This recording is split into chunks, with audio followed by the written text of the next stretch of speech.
नमस्कार, मी धोत्रे यशवी, शिल्पनिदेशक कातारी, ITI पिंपरी चिंचवड. आज आपल्याला लेथवर टर्निंग बिटवीन सेंटर हा जॉब घ्यायचा आहे. हा जॉब करताना जे मटेरियल आपल्याकडे उपलब्ध असतं ते मटेरियल साधारण जास्त लांबीचं ज्या वेळेस असेल, म्हणजे ह्या लांबी एवढं किंवा याच्यापेक्षा जास्त लांबीचा जर जॉब करायचा असेल तर तो जॉब सुद्धा आपण लेथवर करू शकतो. फक्त त्याच्यासाठी आपल्याला वेगळं साहित्य वापरून तो जॉब करावा लागतो, वेगळ्या पद्धतीने थोडासा करावा लागतो. असे जॉब करताना जर तो जॉब चकमध्ये पकडल्यानंतर त्याचा बराचसा भाग हा चकच्या बाहेर शिल्लक राहत असेल आणि त्यावर जर आपल्याला ऑपरेशन करायचं असेल तर ते ऑपरेशन करताना आपल्याला बऱ्याच अडचणी येतात. कुठल्या प्रकारच्या अडचणी येऊ शकतात आपल्याला सांगा बरं जरा. जॉब व्हायब्रेट होतो. बरोबर, जॉबला व्हायब्रेशन येऊ शकते कारण तो हँगिंग असतो. अजून चांगली फिनिशिंग भेटत नाही, चांगलं सरफेस फिनिश आपल्याला मिळत नाही त्याच्यामध्ये, कारण व्हायब्रेशन जर चालू असेल आणि जर आपण त्याच्यावर कट घ्यायला गेलो तर त्याचं फिनिशिंग हे नक्कीच खराब येतं. अजून काय टूल तुटण्याची शक्यता असते. हा. टूल तुटण्याची शक्यता असते. हा बरोबर, काम करताना आपला जो टूल आहे त्या टूलचा पॉइंट खराब होण्याची शक्यता असते कारण जॉबला व्हायब्रेशन असतं. बरोबर, तर ह्या सगळ्या गोष्टी टाळण्यासाठी आपल्याला थोड्याशा वेगळ्या पद्धतीनं तो जॉब लेथवर पकडून त्याच्यावर आपल्याला वेगवेगळे ऑपरेशन करता येतात. तर आता या पद्धतीनं आपण काय केलेलं आहे की जॉब आपला हा बिटवीन सेंटर पकडलेला आहे. या ठिकाणी तुम्हाला दिसत असेल की एक सेंटर आपण सुरुवातीला चकमध्ये सेट केलेला आहे. 30 डिग्री कंपाऊंड स्लाइडला 30 डिग्री लावून आपण त्याच्यावर काय केलंय, सेंटर तयार केलेला आहे. म्हणजे टेपर टर्निंग करून त्याच्यावर सेंटर तयार केलाय. त्याच पद्धतीनं आपण टेल स्टॉक मध्ये एक रिव्हॉल्विंग सेंटर बसवलेलं आहे. या बाजूला रिव्हॉल्विंग सेंटर आणि या बाजूला लाईव्ह सेंटर, याच्यामध्ये आपल्याला हा जॉब इथं पकडायचा आहे. आणि तो जॉब योग्य तऱ्हेने फिरण्यासाठी आपण एक डॉक कॅरियरचा या ठिकाणी वापर केलेला आहे. डॉक कॅरियर याच्यामध्ये बसवून घेतलेलं आहे. डॉक कॅरियरची जी टेल आहे ती टेल आपण चकच्या जॉबमध्ये फिक्स केलेली आहे, जेणेकरून जॉब फिरण्यासाठी डॉक कॅरियरच्या साह्याने कुठलीही अडचण येणार नाही आणि तो जॉब चकच्या RPM एवढेच RPM पूर्ण करू शकेल आणि ग्रिपनं तो फिरू शकेल. त्यानंतर आपण काय करायचे तर एक कट लावून पाहूया त्याच्यावर. आपल्या रेग्युलर पद्धतीने ज्या पद्धतीने मग टर्निंग करतो, फेसिंग करतो, त्याच पद्धतीने आपल्याला या ठिकाणी सुद्धा काम करायचं आहे. फक्त हे additional revolving centre, live centre आणि डॉक कॅरियरच्या साह्याने आपल्याला जॉब त्याच्यावर सेट करून घ्यायचा आहे. त्यानंतर आपण एक कट लावून पाहूया.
तर या पद्धतीने बिटवीन सेंटर लावलेल्या जॉबवर आपण एक प्लेन टर्निंगचा कट घेतलेला आहे व तो कट पूर्ण केलेला आहे.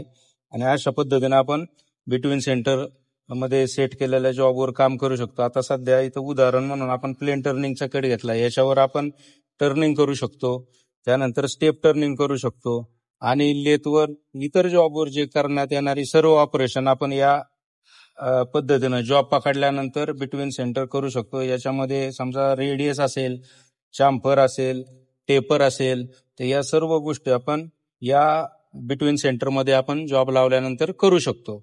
आपण याच्यावर जे काही थ्रेडिंग वगैरे जर करायचं असेल तर थ्रेडिंगचं सुद्धा सेटिंग लावून आपण लो स्पीडला त्याच्यावर आपण थ्रेडिंग करू शकतो. फक्त या पद्धतीनं जॉब करताना काळजी काय घ्यायची आहे तर जॉबला दोन्ही साईडला फेसिंग करून प्रॉपर त्याला सेंटर ड्रिलिंग केलं पाहिजे, जेणेकरून तो जॉब आपल्याला दोन्ही सेंटरला बरोबर सेंटरली तो होल्ड करता येईल. त्यानंतर दोन्ही सेंटरला ज्यावेळेस आपण जॉब होल्ड करत असतो त्या साईडला त्यावेळी दोन्ही बाजूला त्याला ग्रीस लावणं गरजेचं आहे, जेणेकरून तिथं फ्रिक्शन उष्णता तयार होणार नाही व दोन्ही साईडचे सेंटर खराब होणार नाहीत. ह्या सर्व गोष्टींची काळजी घेऊन आपल्याला तो जॉब पूर्ण करायचा आहे. दिलेले सर्व ऑपरेशन आपण बिटवीन सेंटरच्या सेटिंग मध्ये पूर्ण करू शकतो.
Thank you.